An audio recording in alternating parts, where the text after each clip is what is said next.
Youssef, j'aimerais vraiment qu'on se concentre sur le Proche-Orient. Parce qu'il y a quand même des choses qui évoluent, il y a des négociations qui ont débuté, mais on ne va pas pouvoir se concentrer vraiment sur le Proche-Orient sans évoquer finalement aussi l'Ukraine, parce que j'ai l'impression de plus en plus que les négociations qui ont lieu couplent les deux. La seule chose donc que l'on peut considérer comme acquis maintenant, c'est que l'Europe ne fait pas partie de ces négociations, ni dans un cas ni dans l'autre. Et ils essaient d'exister en s'agitant, Macron en particulier, mais ce n'est pas eux qui décideront du destin futur du monde. Est-ce que vous êtes d'accord avec Thierry Meyssan? J'ai sciemment pas rebondi lorsqu'il a dit, mais ça y est, c'est acquis, il n'y aura pas de guerre contre l'Iran. Vous êtes d'accord avec ça? Vous êtes convaincu de ça? Alors, comment je pourrais répondre? Je ne connais pas l'avenir, je ne peux pas garantir à 100% qu'il n'y aura jamais de guerre contre l'Iran, sachant que ça fait des décennies que les néoconservateurs aux États-Unis, les dirigeants israéliens et le lobby pro-israélien aux États-Unis militent pour déclencher cette guerre contre l'Iran. Et il y a, quelles que soient les administrations, des forces contraires, notamment au Pentagone, qui empêchent cette guerre. Par exemple, en 2007 déjà, et donc c'était juste avant l'élection d'Obama, donc on était sous George W. Bush. George W. Bush voulait attaquer l'Iran. Oui, George W. Bush fils. Junior. Et des généraux américains avaient menacé, donc un grand nombre de généraux américains avaient menacé de démissionner en cas de guerre contre l'Iran. Donc ça fait longtemps qu'il y a cette opposition. Ce n'est pas, comment dire, ce n'est pas exclusivement Trump qui empêche cette guerre, ce sont des forces, on va dire les colombes du Pentagone, sur lesquelles s'appuie en partie Trump, qui empêchent cette guerre. Et pourquoi ? En fait, pourquoi ? Parce que ce serait une catastrophe militaire, géopolitique et économique pour les États-Unis. L'Iran est un gros morceau. C'est pas l'Irak de Saddam Hussein. C'est pas un pays qui, même s'il connaît des difficultés économiques, c'est pas un pays qui était exsangue comme l'Irak de Saddam Hussein. C'est pas un pays qui est exsangue comme la Syrie de Bachar el-Assad. On a affaire quand même à une puissance régionale importante, c'est la plus grande puissance régionale, avec un niveau de développement en réalité, si on prend les différents indicateurs lourds, notamment éducatifs, etc., c'est un pays qui est plus développé que la Turquie, mais qui essuie des sanctions beaucoup plus, enfin, qui essuie, elle, des sanctions, contrairement à la Turquie.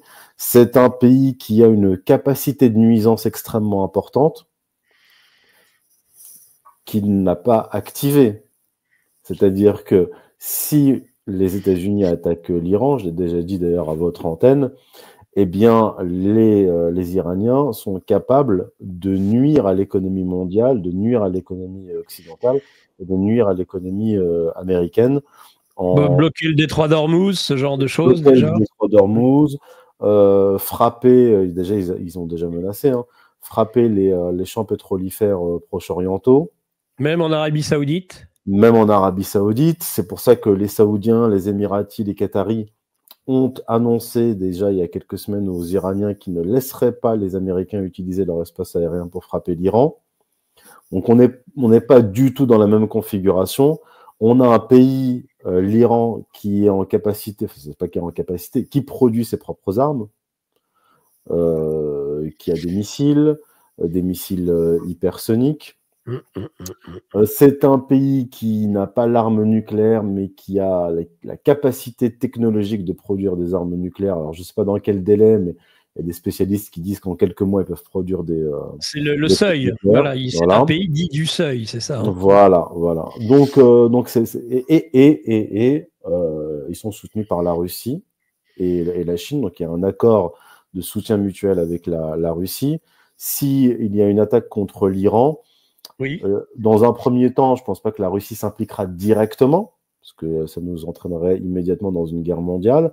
François Martin pense par exemple que Poutine aurait alerté déjà sur le fait que ce serait le début, le déclenchement de la Troisième Guerre mondiale. Oui, crescendo. Oui, crescendo. Je pense, mais en tout cas, dans un premier temps, ce qui est sûr, c'est que les Russes apporteront leur soutien militaire à l'Iran. Les Iraniens ont déjà des missiles S-300. Ils ont peut-être des S-400. Ça n'a pas été confirmé. Il y a une rumeur. Parce que quand les Israéliens ont envoyé leurs pétards sur l'Iran, contrairement à ce qu'a raconté Steve Witkoff, je veux dire, on a vu les images, les Iraniens n'ont eu aucune difficulté à stopper avec des missiles antimissiles les missiles israéliens. Donc voilà, l'Iran est un gros morceau, il alimente en en hydrocarbures la Chine. Donc il y a un soutien diplomatique de la Chine, un soutien économique et un soutien militaire. Et il y a quelques semaines, des manœuvres militaires communes Russie, Chine et Iran. Voilà, donc il y a de nombreuses raisons qui poussent Donald Trump et une partie de l'État profond américain à refuser une guerre contre l'Iran. Ce serait totalement contre-productif. Et en réalité, les seuls qui ont intérêt et qui militent pour une guerre contre l'Iran, ce sont les Israéliens et leur lobby. Voilà, c'est aussi simple que ça. Donc, les Israéliens, par leur lobbying, non seulement ont détruit le Proche-Orient, parce que c'est eux qui ont poussé les États-Unis à détruire l'Irak, la Syrie. Alors, ils ont aussi milité pour détruire la Libye. Hein. Ils sont pas les seuls, mais ils étaient quand même, ils ont fait partie des forces qui ont poussé vers la guerre contre la Libye. Donc, ce sont des fauteurs de guerre et des destructeurs régionaux, mais une guerre contre l'Iran qu'ils veulent, là, pourrait nous entraîner, oui, vers une guerre mondiale. Donc, une guerre mondiale qui implique des puissances nucléaires pour faire plaisir aux dirigeants d'un petit pays de 10 millions d'habitants, bon, c'est difficile à accepter pour certains, même aux États-Unis. Voilà.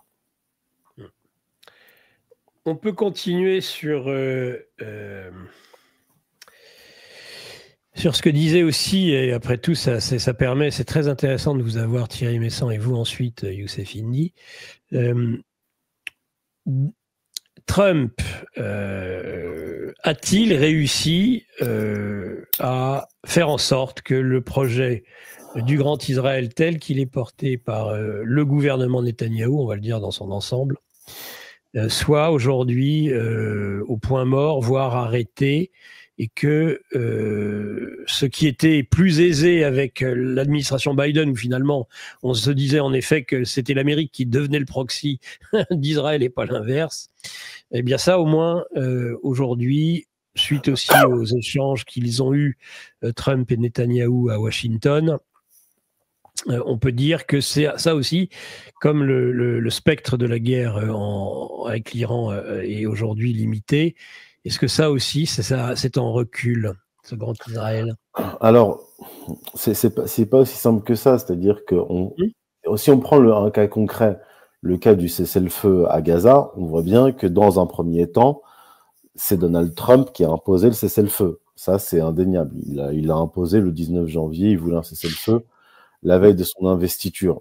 Mais ce cessez-le-feu a duré jusqu'à début mars, et les Israéliens ont violé le cessez-le-feu et ont tordu le bras à Trump. Donc en fait, on voit bien qu'il y a un bras de fer entre Trump et Netanyahou.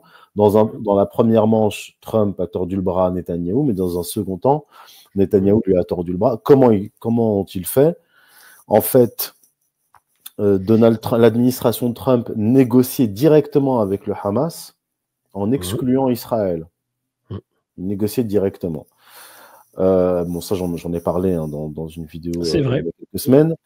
Et les Israéliens ont espionné l'administration Trump et ont révélé publiquement, alors là, c'est dans la presse israélienne que j'ai rapporté, en fait, on a des membres de l'administration israélienne, du gouvernement, qui, sous couvert d'anonymat, ont dit, donc un en particulier au Times of Israel, nous avons espionné l'administration Trump Et nous avons révélé publiquement les négociations entre l'administration Trump et le Hamas pour les saboter, et nous avons réussi à les saboter.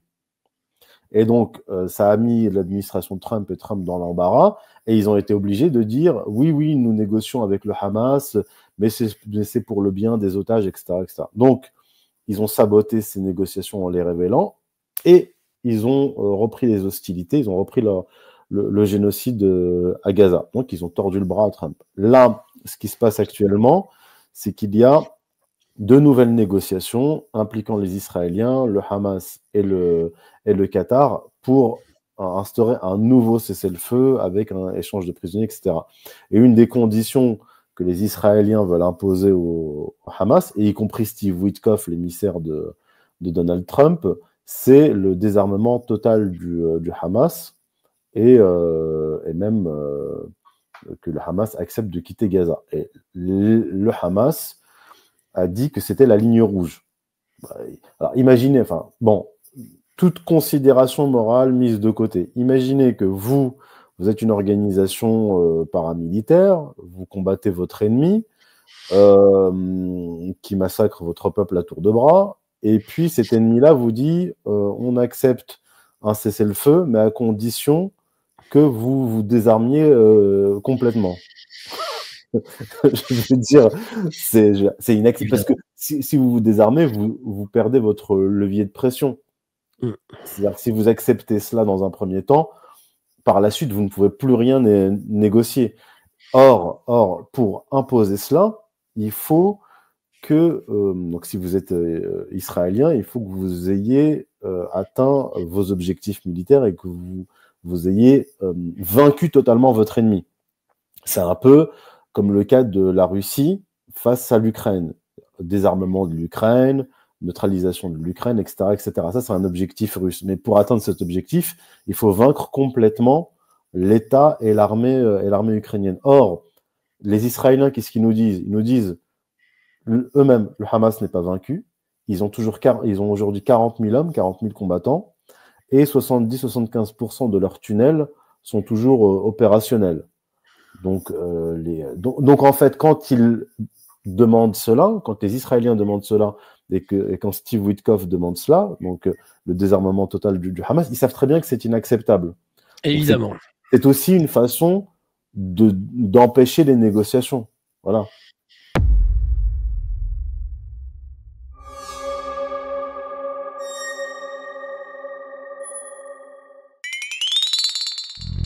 Yeah.